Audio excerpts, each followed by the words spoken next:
Folks, have you ever had anyone try to get your goat by throwing the old Hammurabi card and Hammurabi's code? Many people are taught that Hammurabi's code is older than the Bible itself, older than the oldest text, and that very likely it's what some refer to as a copycat text, indicating that they believe, others believe, that Moses used Hammurabi's code to create the Bible, the law. What we find is there are a couple of obscure phrases, such as an eye for an eye, a tooth for a tooth. An eye for an eye and a tooth for a tooth was a common term, common phrase used in that entire era of time, because both texts say an eye for an eye, a tooth for a tooth. They find a connection. Similarities tend to fall away thereafter, but people hang their hat on a phrase. The interesting thing that your friends don't tell you is Hammurabi himself is timelined using Gilgamesh. Gilgamesh is the Babylonian myth of a flood epic.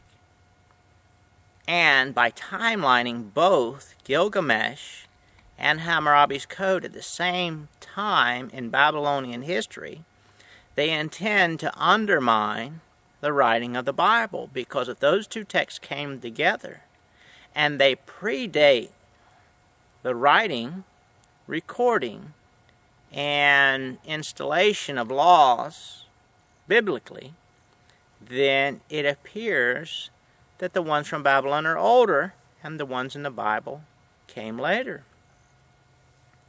Interestingly, when we look at Gilgamesh, Gilgamesh is one of approximately 26 to 27 ancient flood epics.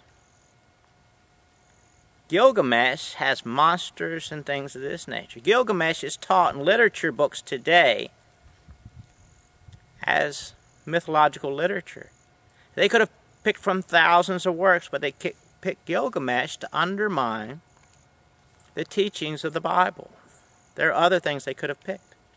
Meanwhile, they fail to tell us that virtually every ancient kingdom of the time has a flood epic. If every kingdom has an epic flood story, does that make it false or does that make it true? Think about it. If all of these cultures that are completely unrelated, some are related, unrelated, globally, if all ancient cultures have a flood epic, what are the chances that it really happened? Gilgamesh is not something that theologians should run from, but something they should run to. Gilgamesh is an indication that there was something such as a flood. Meanwhile, when we examine all the ancient flood epics, they all tend to have monsters and spooks and things of this nature, except for one. The flood of Noah is the only flood epic that doesn't have monsters in it. It's the only flood epic that seems to take a natural perspective. And there's certain scientific issues mentioned in the environment in the first 6 chapters of the Bible that have been poorly explained. But there are observations such as there had been no rain on earth. There are certain things such as there had been no rainfall on earth and no rainbows. What would explain this? Meanwhile, these are scientific phenomena. One thing that we also have failed to look at because we're enamored by spooks and gooks and goblins, even Bible readers, they chase the magic rather than the truth. Look at the Bible. People before the flood lived for very long periods of time, apparently. People after the flood no longer did. The difference between people who lived to be 600 years old and the people that live to be 100 years old, the break tends to happen around about the flood. Why is that? Why is that notation made? We explain this, but first we have to get at ease with Hammurabi's code and Gilgamesh. Allow the pagans, allow the people to dig into those timelines, because those same people will realize that to this point, biblically, that era of time has not been historically aligned. Theologians, entrenched in a form of mythology of their own, have failed to make hard, physical, accurate, scientific connection to the Bible.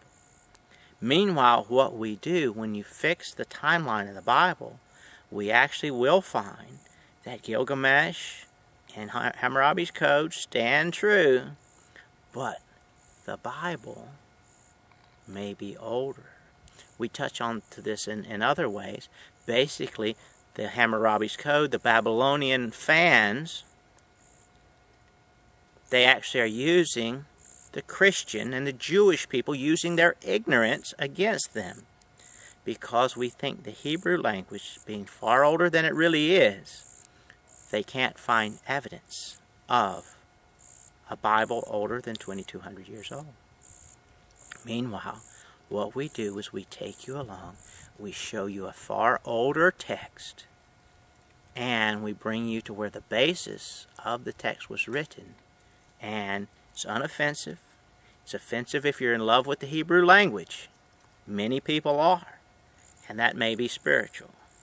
But if you're in love with the truth, and the truth shall indeed set you free, you will find that Hammurabi is likely a caretaker of the Bible, and possibly a biblical character himself. What if he's a biblical king? We'll show you how this works as we move forward. Go to SolomonSeries.com.